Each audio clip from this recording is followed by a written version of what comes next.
1 Edward 1029, copy, threatening traffic. Copy, moving route.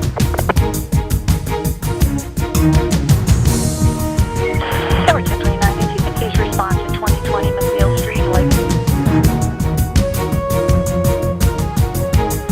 Copy. If you still have run on, get the ATO information first. Hello, welcome to Shooting Straight with Casey. It's me, Navajo County Sheriff, and our County Attorney, Brad Carlyon. Hey, Casey. Brad, how were your holidays? They were good. I'm ready for another new year. And you know, I'm excited about it, and I think that I always enjoy the New Year's as we face new challenges and make progress. It's also a time for us to reflect back on what happened in 2014 in our offices and how it's impacted the citizens of our county. What went on in the Navajo County Sheriff's Office in 2014? Well, you know, one of the, I think, big things that happened to Navajo County as a whole, but it really helped the Sheriff's Office, was the county was able to give some raises to the employees, whether it was a secretary or detention officers and deputies, and that really gave a boost to them. And I think it helps with our retention rate because as more agencies hire, people look at that. So, you know, it was the first time in 8 or 9 years for some of those employees to get a raise. So I think that was really a big thing for Navajo County. And all those employees that had that 2.5% pay reduction for over 3 years. Right. So they're still behind in what they could have earned, but at least it looks like we're moving forward, and hopefully the state won't balance their budget in us in 2015 and we can continue to move forward. Which, you know, looking at the governor's budget, looks pretty promising for the counties, or at least Navajo County. So I'm not as nervous as I was a week ago. So what type of projects did you get accomplished in 2014? You know, we added more MDTs to our what are MDTs? Mobile data terminals for the deputies' cars, where they can communicate directly to the state to run warrants and wants. They can also get the reports done in their vehicles, and which helps lower the response times, and it's safer. So we got a few more of those in. Is that like a little computer in the car? Right, it's a little computer in the car, and it alleviates some of the work on our dispatch center. So it's been an ongoing project for the years I've been sheriff, and we've just about finished that now. And that's thanks to the Homeland Security grants we've been able to do that. You know, we were able to buy a few more new cars. Some of that came out of the general budget, general fund, and others were thanks to the Governor's Office of Highway Safety. So how many miles do you get on a car before you need to turn it in? Depends on what our budget is. But as a standard, what is it for a cop car? We kind of like around 130,000, 135. You know, over the years we've gone way over that, but we're pretty good at that now. I mean, we still need a few, but it's that's been a major undertaking with these years that have been so lean. But we've, you know, last year we were able to get, I believe it was 4 vehicles from Indian gaming funds. You know, a lot of people on their personal cars keep it 200. I even got one with 340,000 miles. Why is it important for law enforcement to change out their cars after about 130, 150,000 miles? You know, they run hard. They run all the time. They idle a lot. They go from, you know, 20 miles an hour to 70, 80, 90. They're going over the dirt roads. It tears them apart. So then you start looking at the maintenance. What we do is go, okay, when does that car cost us more for the upkeep than it does for the to buy a new car? And at that point, again, you know, deputies patrol the county roads, and that includes many miles of dirt roads, and it's hard on the vehicles. Is it also a matter of officer safety at some point in time too? Well, it's officer safety, but it's also for the citizens. You don't want to get a 911 call and the deputy's car breaks down as they're coming to help you. So it's for the citizens, it's for the officers and everybody involved. One of the big areas of your budget is the jail. What's been going on this past year in your jail? You know, we've We finished the new kitchen, we finished the medical, and we finished the laundry, and now the booking area will be, we'll probably open that in the next 2 weeks. As I talked to our deputy chief in there, Ernie, I asked him, hey, when is our opening date? And he says, we're working on a sliding scale. So it's just a construction project, but we're probably 2 weeks out. The great thing about that is we've been able to replace all the cameras in the jail with digital and new technology. One of the great things that I'm very, very pleased with, and it's been a 6-year project, and it started before me, but we're going to have the video visitation. So we're not going to, people will not come down to the, right now if you come to the jail, there's glass partition areas where we move inmates back and forth, which is labor intensive, and it's also some officer safety. And the inmates will be able to stay in their cell, and they'll talk to their loved ones for free at the Holbrook facility. Now, if you're living in Show Low and you have a computer with a camera in it, you can log on and you can talk to your loved one. You can go on there and put a date and time that you want to visit, and it opens it up to many more hours of visitation than we have now, including holidays. And so there can be much more contact with your loved ones. Also the great thing about that is that the defense attorneys in the county will be able to use that. The prosecutor's office will, the judge's office will, the probation will. It's going to save time and money, an incredible amount of time and money. And that should be about the time we open the new jail in 2 to 3 weeks. That'll be up and running. So that's it's been a personal six-year project for me. So that's going to be finished out. Why was it important for you to upgrade the kitchens and the laundry? The jail was originally built in 1978, and then it opened. And then when Sheriff Butler expanded the jail to the J&K pods, they did not put the money in there for a new laundry, a new medical, and a new kitchen. The kitchen was just in terrible shape. I mean, falling in. The laundry was not big enough for the facility anymore. The machines were running 24 hours a day, 7 days a week, which meant we were constantly having to buy new, and these aren't small machines. I mean, they're very, very expensive.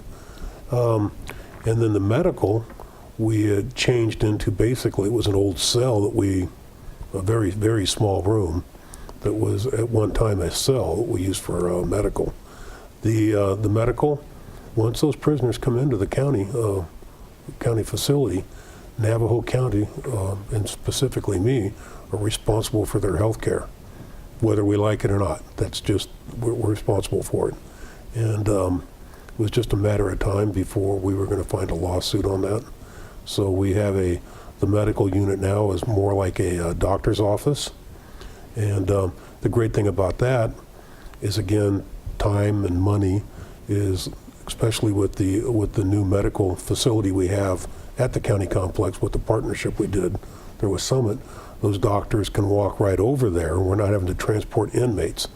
You know, we built an area in there where we're going to be able to put a dental chair in and do our dental stuff right there. Again, we have to do this. It's not, you know, I'm not whitening the inmates' teeth, but right. if they need something to do with medical or dental, we have to provide it. So again, once we do that, we don't have to use transport to move these people around the county for, which is escape risk. It's also which we've had people escape from doing that over the years. But not in the last 6. No, not in the last 6, but there's been problems in the past.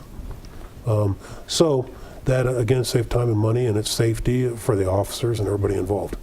The booking area, So in the old jail, there was one way in and one way out. So if we had a contract like we had with DOC or BOP in the years past, all those inmates came in one way. In the meantime, the local agencies, including the sheriff's office, are trying to get people in. Plus, you're trying to get people out. So this is it's been built where there's two different reception areas, which will make things much more manageable. It's amazing how much the jail in Navajo County has changed in 40 years. You know, back in '76, it was cages in the bottom of the old courthouse, to now these modern day pods that are so much less labor intensive. You know, that could make a good show. Maybe in March we can give a tour of the old jail and the old jail and the new jail and give people an idea of how much things have changed in that time. It is. As jails have changed and requirements have changed and so forth, it's amazing to see the evolution of what jails are. And, you know, in 40 years is a blink of the eye, Brad. It really is. I mean, it's 40 years to somebody our age is, to a young person, 40 years is a lifetime, but it's a blink of an eye. And I know that to expand your jail, the booking, the medical, etc., you just refinanced the current bonds that were paying the jail, and it didn't cost the county or your budget any more money. It actually saved everybody money. It was many years ago, many years ago, the county hadn't finished its audits. We had no credit. Navajo County had no credit. And, you know, we have a great finance team now, and they came in with James Minlove, and all our audits are caught up, and we're on schedule. There's no findings in our audits to speak of, and Navajo County has great credit. So when the new jail was built under Sheriff Butler, the interest rate was somewhere around 6 or 7%, and which was very, very high for county government bonds. So we were able to refinance those bonds. It's somewhere 3% or right below that. And the great thing about that, just like many people do, is we were able to also not have to pay the debt payment for 1 year, which was in the middle of a real crisis for Navajo County. That was almost $900,000. So we were able to save that $900,000, keep people working that year, which was 3 or 4 years ago, and then we were able to build this new jail at this much reduced interest rate, and our payments are lower, and it's going to work out really well for everybody. And I know to help finance those bonds, in the past you've used Department of Correction inmates, Bureau of Prison inmates, and you lost those contracts as the state and feds have tightened their budget. Were you able to find this past year a new source of revenue that's been able to help? You know, one of the things I wanted to do is reach out to our Native American communities. We've got great partnerships with the White Mountain Apache tribe, the Navajo tribe, and Hopis. So we extended a offer out to White Mountain Apache for a very reduced rate, and they accepted, and we housed some of the White Mountain Apache folks. And then recently we worked with BIA and signed an agreement. The jail they had up on the Hopi Reservation was in really bad shape. And it's interesting how the federal government works, is the facility was designated as a rehabilitation center, and it was actually a detention center. So because they had no money for rehabilitation, and that's what the government designated it as, there was no funding for the upkeep. So we offered them a reduced rate, and that's been working out well. So we have that money coming in, and you know, I just give that to the county. When I say it's the taxpayers' money. I don't just keep that for the sheriff's office. I give it to the county manager, to the board of supervisors, and we use it where they think it needs to be used, whether it's your office or somebody else's office or my office. It's a great partnership with everybody. One of the things we talked about on this show this past year was a regional dispatch. Where are we in that process, and what does it look like for 2015? You know, back when this first started, of course, a different chief of police had started this here in Sholo, and it was moving forward. And I think the regional dispatch is something that needs to be done. There's a lot of different issues that have come up over time, and still working towards it. I know that a lot of the fire departments really would like to see this, and I think a lot of the PDs would too. But you know, there's some concerns with employees and how it would work, and but in the end, regionalization works. I mean, it's working across the United States, it's working across the state of Arizona, and government has to do things different than what we used to do. And I think it's best for the citizens for service, and I think it's best for the citizens for their tax dollars. So we're still working on it. Hopefully we'll get it accomplished this year. The quality of your deputies and your employees are outstanding, and sometimes our citizens really don't understand how good of people they have serving them here. There was a number of your employees that received awards. Do you want to flash their pictures and the awards they received on the screen so people can get an idea of what they did? But we had some deputies that were honored by the supervisors and by the department, the Arizona Game and Fish for life-saving. We've had deputies. You know, I get letters. I got one yesterday from a guy that said, "Look, I'm old and very cranky." And he sounds said, like you. Yeah. He said, but even old and cranky people every now and then want to say thank you. And it was just a great letter to see. So we've had an officer with recognized through MAD, Mothers Against Drug Drivers. We've had some folks recognized by the VFW and American Legion, and very proud of the folks we have working at the Sheriff's Office. And they just don't do their job. Many of them are involved in the community, and a lot of people don't realize that they're deputies and sergeants and lieutenants. I know you have some of your officers who coach youth football, who coach youth basketball, who are involved in scouting. We do. Golfing. I mean, we have a lot of our. That's something that I've really pushed for. Is that, but you know, here recently, just like the W. Steve Martin toy drive, we had many of our employees go down. But more than that, a lot of our volunteers went down, and we were able to. I think it was 28 families, and there was 83 kids they were able to help. And when they do that, they go to those houses and they ask the kids what they would like, or the parents. And we were able to provide them exactly what they wanted. I mean, it was just an amazing thing that they did. So I'm very proud of them. And another big fundraising drive that your department was involved in was the 100 Club. Which we'll be doing that again the first week of May. We're already starting to organize that. And then, you know, we were able to do the fundraising for the Family Advocacy Center too. Two nice fundraisers for that. The one where you got some red lipstick on your cheek. Casey's referring to that I talked him into wearing a dress for the fashion show.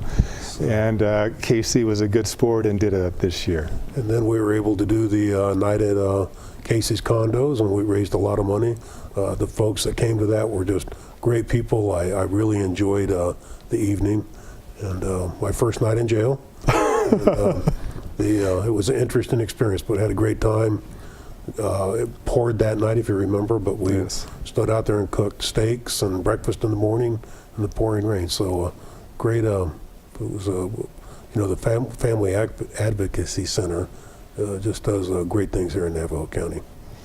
And besides you and your officers being involved in local charity and local community events, you personally are involved in statewide stuff. If I understand, you were elected again as the head of the Sheriff's Association. Not the Sheriff's, the Arizona County Attorney Sheriff. So I served as vice president of the Arizona County Attorney Sheriff's Association for unprecedented 2 years in a row.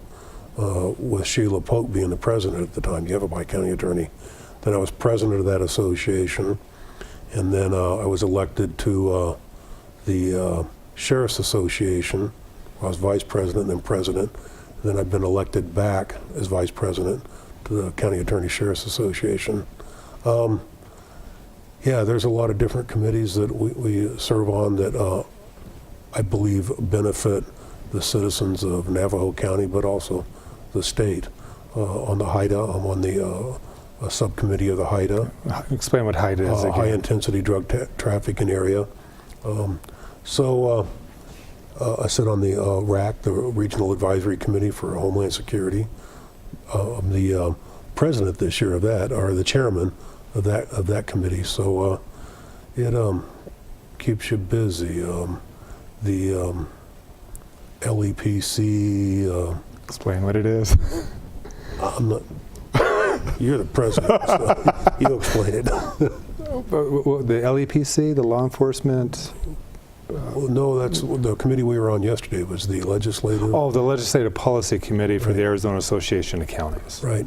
So is that, Brad? I mean, you're the president of ACO this year, which is a huge undertaking. I mean, you're herding cats. You could say that because ACO is made up of all the elected county officials in the state, and sometimes we're territorial and siloed up on our issues, and we're working hard to get everybody to look at the counties themselves and how we play in the state so that we can improve and strengthen our counties. Which, I think that you've been involved a long time with ACO. You just were elected president this year, but I think you rose up through the ranks. Yeah, third, second, first vice president, and then serve on the National Counties Association on their Law and Public Safety Committee. One of the things that you forgot to mention that I think was a great honor for your department is one of your attorneys, Brant Clark. He recently received the Pig Award from. You'll have to explain that one, Casey. From the sheriff's office. We have a little pig, and we have what we call Casey Cash in it, and people that come up with cost-saving ideas or save the county money, then we present this pig to, and I can tell you, Brant Clark lobbied for it hard, and he's a great guy, and he's done a great job for representing the sheriff's office. Yeah, Brant is one of my civil attorneys that represents the sheriff's office, so he's works hand in hand with Casey on many issues. So he's a great team player, another example of how Navajo County works so well together. And I had another attorney that was highly honored this year, Sarah Wolf, my juvenile attorney, received recognition as the State Juvenile Attorney of the Year, competing against all the other juvenile attorneys throughout the state, including the big counties like Maricopa and Pima. So that was quite an honor for her to get that. It is. One of the things, I think you're a leader on the Arizona Prosecuting Advisory Committee also, APAC? Yeah, I'm on the executive committee with them. So that's, again, all 15 county attorneys and all municipal attorneys and the AG's office. It's all prosecutors in the state. Okay. Well, thanks, Brad, for going over our achievements this year and what we'd like to do for achievements last year and what we want to do this year. And now it's time for our Most Wanted. On January 9, 2015, George Turner reported Shirley Manning stole money from the bank account of Navajo County Friends of CASA, Incorporated. He reported it occurred between December 11, 2014 and December 29, 2014. Shirley Manning committed embezzlement by unlawfully withdrawing $7,000 from the bank account of Navajo County Friends of CASA, where she served as the treasurer. It has also been discovered that Shirley was in a position with multiple agencies around the White Mountains with access to bank accounts. If Shirley has worked for you as an accountant, please check your bank records. If you notice any discrepancies, please call the Navajo County Sheriff's Office. During the course of investigation, Sheriff's Office detectives learned that Shirley has possibly left the state. If you have any information about the location of Shirley, please call the Sheriff's Office at 928-524-4050. Well, that's it for our show today. Thank you for viewing and listening, and Happy New Year, and we'll see you next month.